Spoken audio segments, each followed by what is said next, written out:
예수님 이 땅에 오신 목적 세 번째 시간입니다. 첫 번째 목적, 가난한 자에게 복음을 전하기 위해서 오셨다. 두 번째, 포로된 자에게 자유를 주시기 위함이었다는 거죠. 세 번째, 눈먼 자를 다시 보게 한다는 것이죠. 오늘 네 번째, 눌린 자를 자유하게 하시기 위해서 오셨다. 그 말씀을 전합니다.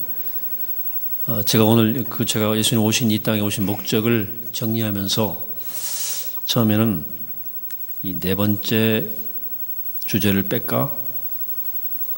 이거는 포로된 자를 자유케라고 하는 말씀과 눌린 자를 자유케 하는 말씀이 좀 같은 말씀처럼 보여서 그랬습니다.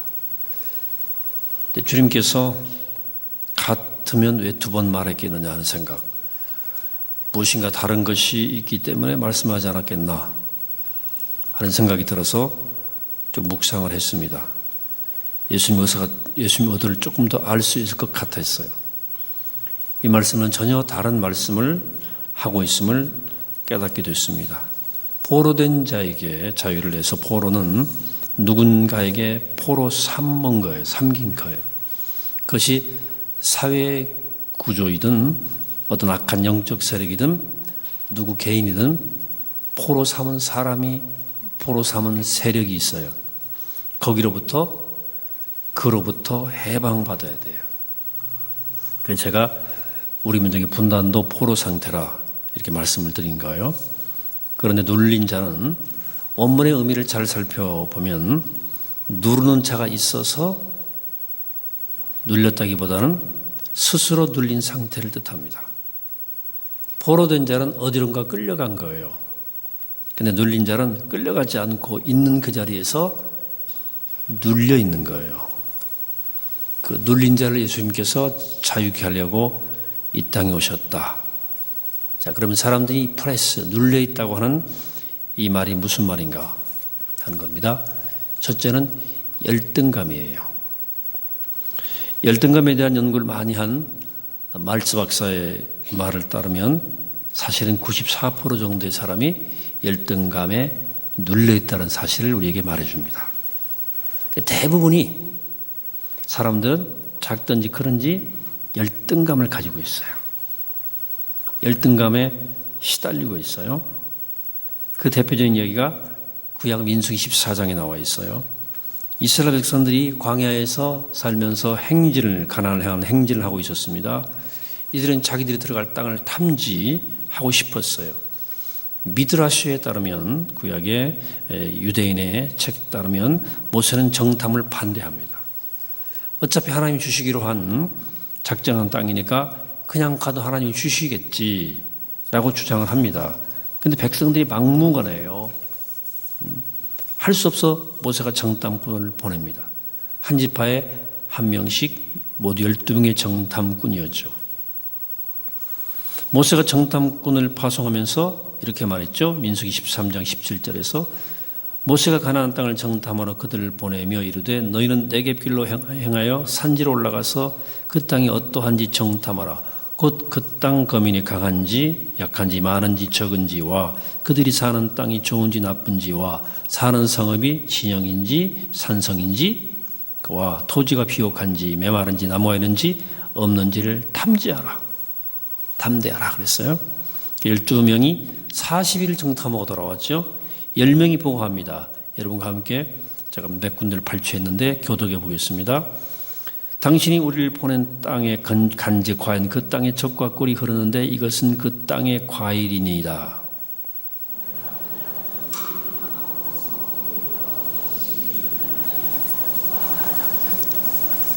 아멜렉이는 남방 땅에 거주하고 햇사라 헤딘과 여부스인과 아모리는 산지에 거주하고 가나안인은 해변과 요단가에 거주하더이다.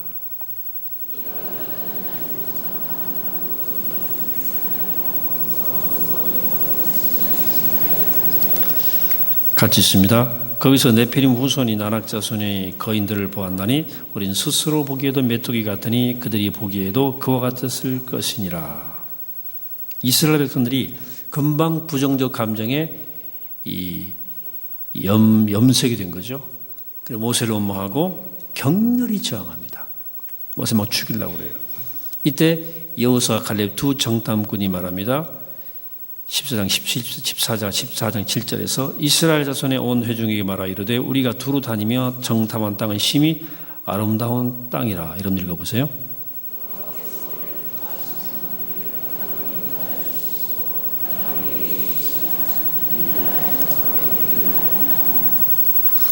같이 읽습니다. 다만 여호와를 거역하지는 말라. 또 그 땅 백성을 두려워하지 말라. 그들은 우리의 먹이라. 그들의 보호자는 그들에게서 떠났고 여호와는 우리와 함께 하시느니라. 그들을 두려워하지 말라. 열등감을 치료하시는 장면이에요. 여호수아 갈렙은 그들을 먹이라고 밥이라 그랬어요. 그래 10명의 정탐꾼은 우리는 메뚜기 같다. 메뚜기 의식. 열등감에 사로잡혀 있었어요. 열등감은 나의 약점을 보고 상대방의 강점을 보면서 자기를 비하할 때, 비교할 때 생기는 열등감이에요. 10명 정탐꾼은 상대방은 안악자손으로 키가 너무너무 크고 자기들은 작다. 이것을 보았어요. 상대는 무기가 많고 나는 무기가 없는 걸 보았어요. 적은 성을 견고하게 쌓아놓고 살고 있는 자기들은 공격자인데 피해가 많을 것 같았어요. 상대는 군사 훈련이 잘 돼 있고 자기들은 군사가 아예 없는 것을 목격했습니다. 이게 누가 봐도 열등감을 가지게 될 상황이에요. 스스로의 약점에 스스로 눌려 있어요. 이렇게 눌린 것을 주님이 자유케 하신다는 거예요. 그래서 우리 예수 그리스도의 능력을 의지하는 사람은 열등감이 자신감으로, 약점이 강점으로 바뀌어지게 돼 있어요. 삭개오 자주 등장하는데요. 그 키 작은 것이 분발의 요소가 되어서 그가 돌무화과 나무에 올라간 거예요. 뽕나무에. 예수님이 그의 사모한 마음을 보시고 그를 만나 주셨어요. 그의 작은 약점 때문에 예수님이 그의 집에 와서 주무시는 은혜를 입었어요. 모세는 말이 둔한 약점 때문에 열등감이 있었던 사람이에요. 말이 어버버한 사람이에요. 그러나 가시떨기에서 하나님 만난 다음에 역사상 가장 위대한 치료자가 됐어요. 열등감이 소위 자신감, 우둔감이 됐어요. 막달라 마리아는 7 귀신 들린 여자였는데, 그리고 창녀였는데 이 세상에서 정말 쓸모없는 여자라고 낙인이 찍혀 있었는데 얼마나 열등감에 눌려 시달렸겠습니까? 눌려 있었어요. 그런데 예수님이 그녀를 만난 다음에 가장 거룩한 여자, 십자가 밑에서 가장 많이 울었던 여인, 부활의 주님을 가장 먼저 만났던 여자가 됐어요. 약점이 장점으로, 열등감이 우둔감으로 바뀌었어요. 구약의 나만 장군도 그렇습니다. 그는 국방부 장관이었습니다. 그러나 한센시병에 걸렸어요. 문둥병. 그런 그 불치병 열등감에 시달렸을 거예요. 그러나 그 병 열등감 때문에 이스라엘로 들어가게 되었고 거기서 엘리야를 만나고 하나님의 은혜를 경험하고 하나님의 사람이 됩니다. 사람은 이 육체가 있고 또 마음, 정신도 있어요. 육체가 아플 때가 있어요. 아픈 곳을 되게 감싸려고 그러죠. 상처난데 건드리면 아파요. 상처난데 소금 뿌리면 안 돼요. 너무 아파요. 인간의 정신도 마음도 마찬가지입니다. 거기 건드리면 아파요. 공부를 많이 못한 사람에게 너 무식하냐, 무식하다 그러면 아파요. 너무 아파요. 그럼 박사에게 당신 무식하고 그러면 큰 상처는 안 돼요. 가난한 사람한테 돈도 없는 게 그러면 자존심이 너무 상하죠. 그러나 부자한테는 돈도 없는 게라고 하면 웃고 맙니다. 상처 안 받아요. 카니발 장군의 이게 얘기에 전해 내려오는 얘기가 있어요. 유명합니다. 어느 날 카니발이 초상화 화가에게 자기를 좀 거래달라고 그랬어요. 그 초상화 화가 앞에 앉았습니다. 그 카니발 앞에. 그리고 완성이 됐어요. 자기 초상화를 손에 든 그 안니발 장군이 그 자리에서 그 화가를 죽여버렸습니다. 그가 외눈박이였거든요. 그대로 그렸거든요. 또 그쪽을 강조해 그렸어요. 눈이 하나밖에 없는 게 특징이니까. 근데 그 열등감을 가지고 있는 열등감을 건드린 거예요. 카니발 장군이 죽여버렸어요. 또 다른 초상화가를 불렀습니다. 그 초상화가는 한니발 장군이 먼저 초상화가 외눈을 그려서 그대로 사형당했다는 소식을 들었거든요. 고민에 고민을 거듭한 거예요. 어떻게 그럴까 곰곰이 생각하다가 옆모습을 그렸어요. 카니발이 자기 조상으로 받아들고 너무너무 기뻐하면서 그 화가한테는 상을 주었다는 거 아닙니까? 사람은 열등감이 있고 그 열등감을 건드리면 폭발합니다. 때로 남을 죽이고 싶어요. 그렇게 화가 나는 거예요. 근데 사람들은 문제는 알게 모르게 다 열등감을 가지고 있다는 거예요. 제가 혹시 다음에 안식년이 주어지면 조금은 작은 교회들을 다녀보려고 그래요. 제가 지난번까지는 주로 큰 교회를 중심으로 다니다 보니까 제가 웬만하면 기가 죽는 사람이 아닙니다. 아시나 모르겠네. 예. 그리고 잘하는 사람한테 배워야 된다 하는 생각이 저는 있어요. 또 아무리 제가 나이 먼저 먹어서도 후배들에게도 배울 건 배워야 된다. 우리 교회보다도 좀 더 큰 교회, 그러니까 배울 게 많으니까 그런 데 많이 다녀봤어요.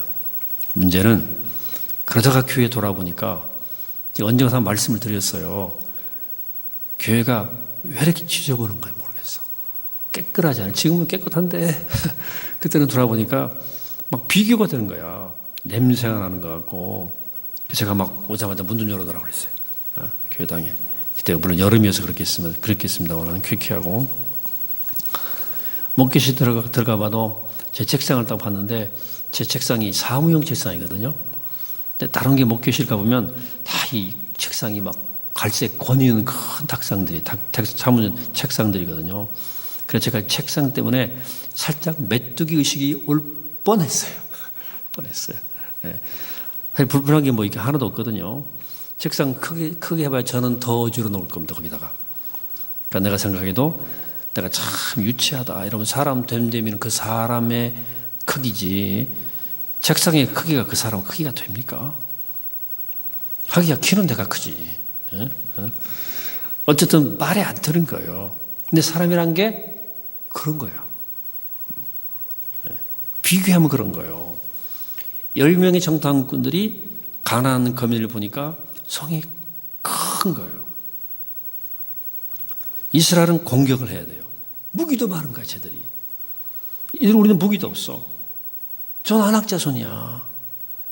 안악자손 거인족이에요. 그들이 얼마나 거인인지 아십니까? 그 전설이, 이런 전설이 있어요. 열둥이 정탐꾼이 너무 더워서 동굴 속에 들어간 거야. 한숨을 자고 나왔는데 알고 보니까 동굴이 아니에요. 뭐요? 안악자손이 먹고 버린 석류 껍질이었다는 거예요. 동굴 같았대. 그 성 얼마나 큰지. 전설이에요. 사람은 자기보다도 나은 사람과 비교하면 메뚜기 의식에 빠질 수 있어요. 또 자기보다 못한 사람과 비교하면 우월감에 빠져가지고 교만해지게 돼 있어요. 문제는 열등감은 양면이 있어요. 분발의 계기가 됩니다. 거룩한 분노로 도전의 계기가 돼요. 모든 성공한 사람들의 특징은 열등감을 딛고 선 사람들이에요. 제가 시골에서 클 때 호박꽃이 막 필 때면 동네에서 농사 짓는 그 동네 아줌마들이 밭에 가서 호박꽃을 막 막대기로 때리더라고. 그러면 호박가루가 많이 날려가지고 꽃가루가 날려서 호박이 더 큰 호박을 많이 맺게 한다는 거예요. 고구마 농사할 때 보니까 고구마가 열릴 때는 땅을 파고 이제 막 열리는 고구마에 호미로 상처를 내줍니다. 그럼 고구마가 이따만하게 열려요. 그 상처기가 오히려 호박이나 고구마를 더 크게 만든다는 사실이죠. 여러분, 열등감에 주님의 은혜가 임하면 더 큰 은혜가 됩니다. 대부분의 사람이 열등감에 그냥 눌려 살아가요. 예수님은 그 열등감으로부터 우리를 자유케 하시려고 오셨다. 그 열등감을 변화시켜서 성장의 기회로 삼아주시기 위한 분이 주님이에요. 주님 만난 사람은 다 그런 사람이에요. 예수님은 눌려있는 자에게 자유함을 주려고 오셨다.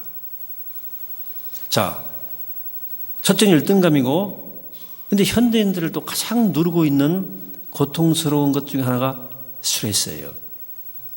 스트레스에 눌리지 않는 사람은 거의 없다고 보시면 되겠습니다. 그만큼 스트레스는 보편적이에요. 현대인들이 가장 많이 쓰는 말 가운데 하나가 스트레스예요. 영국 산업혁명에서 조사했는데요. 1950년대와 1990년대를 비교했는데 스트레스 때문에 결근한 것이 6배예요. 2000년 들어 조금 나아지긴 했지만 여전히 스트레스는 강력한 힘을 발휘해요. 스트레스 때문에 기업이 입는 손해는 하여간 붕괴 생기고 그래가지고 생기는 그 손해가 30배가 넘었다는 보고도 나왔어요. 스트레스 관리를 잘해야 돼요. 근데 스트레스는 두 가지 별명이 있습니다. 하나는 무언의 살인자라는 별명이에요. 가랑비에 어쩌는지 모른다는 속담이 있지 않습니까? 이슬비인데 한참 맡아보니까 속어까지 푹 젖어버린 거예요. 스트레스가 조금씩 쌓이다 보면 병이 깊어서 어느덧 돌이킬 수 없는 병의 문턱까지도 가게 되는 거예요. 아차하면 늦어요. 스트레스를 관리하셔야 됩니다. 스트레스의 징조들이 있죠. 일단 불안해요. 초조하죠. 불면증이 옵니다. 위장장애가 와요. 두통이 옵니다. 이게 신체 장애가 스트레스의 시작입니다. 설사를 자주 한다. 위가 아프다. 배가 더부룩하다. 심장이 터질 것 같다. 골이 빈 것 같다. 이제 나중에 줄 것 같다. 그래 병원에 가봤는데 아무 병이 없다는 거예요. 이런 병, 이런 현상은 스트레스로 인한 거예요. 스트레스는 무언의 살인자라는 그런 거예요. 사실 스트레스가 만병의 근원이에요. 제가 1990년대 첫 담임 목회 때 스트레스 때문에 위장병이 났어요. 몸무게가 10kg가 빠졌어요. 이제 조직검사까지 했어요. 이유가 없어요. 그냥 위염이야. 정확히 말하면 원래 위장이 약한데 스트레스가 심하니까 그 약한 데를 스트레스가 때린 거예요. 대개는 스트레스가 여러분들 몸 중에 약한 데를 때리게 돼 있어요. 약한 데가 문제가 생기게 되어 있습니다. 그런데 스트레스에 다른 별명이 있어요. 그것은 인생의 양념이라는 별명입니다. 여러분 반찬에 양념이 없으면 맛이 있을 리가 없죠. 스트레스는 양념이어서 스트레스가 또 전혀 없으면 인생이 맛이 없어요. 시험에 쫓기는 스트레스가 있을 때 공부가 더 잘 되는 학생이 있어요. 마감 시간을 딱 줘야 막 열심히 써요, 레포트를. 어느 사업가는 남은 사업이 잘 되는 걸 보면 스트레스 받아가지고 더 열심히 일을 하게 된다 또 그러더라고. 스트레스는 인생의 양념이라는 거예요. 이 스트레스가 있어야 돼요. 저 같은 사람 설교하는데 스트레스가 있죠. 그러나 그 긴장감이 때로는 아주 스릴이 있어요. 그래서 그것 때문에 좋은 설교가 나오기도 해요. 이처럼 스트레스는 이중적 성격이 있어요. 제가 안식년 초기가 개 힘든 것은 설교 안 하는 토요일이 그렇게 무기력한 거야. 긴장이 사라지니까. 그러니까 스트레스가 문제가 아니라 스트레스를 이기는 게 문제예요. 스트레스는 왜 받는 거예요? 그게 나한테 뭔가 아픔이 되고 내게 손해가 될 것이라 하는 생각 때문에 스트레스를 받는 거예요. 내가 잘 될 거라는 생각과 느낌을 가질 때 스트레스 받을 이유가 없겠죠. 그래서 스트레스가 올 때는 믿음을 가지고 스트레스를 선용하면 돼요. 하나님이 사랑하는 자, 곧 그 뜻대로 부르심을 입은 자들에게는 모든 것이 합력하여 선을 이루느니라. 이게 저는 제 스트레스 퇴치 선구예요. 이게 믿으면서 다 잘 될 거다. 결국은 좋게 변화될 거다. 합력하여 선이 될 거야. 이것은 하고 문제를 넉넉히 받아들이면 그 문제로부터 초월할 수 있어요. 매와 독수리 연구가인 무르프 박사의 글에 따르면 이런 얘기 나와요. 매가 또 독수리가 하늘을 날고 있을 때 때때로 까마귀나 딱새 공격을 받을 때가 있다는 거예요. 그것들이 하룻밤 하룻강아지 범무서인지 모르고. 물론 독수리와 매는 이런 새들에게 공격할 힘이 있지만 대항은 안 한다는 거예요. 그리고 하늘 높이 솟아올라 버린다는 거예요. 그러면 더 이상 괴롭히지 못하고 제풀에 꺾여 다 물러간다는 거예요. 고도를 높여버리니까. 이게 우리 영적 생활이어야 돼요.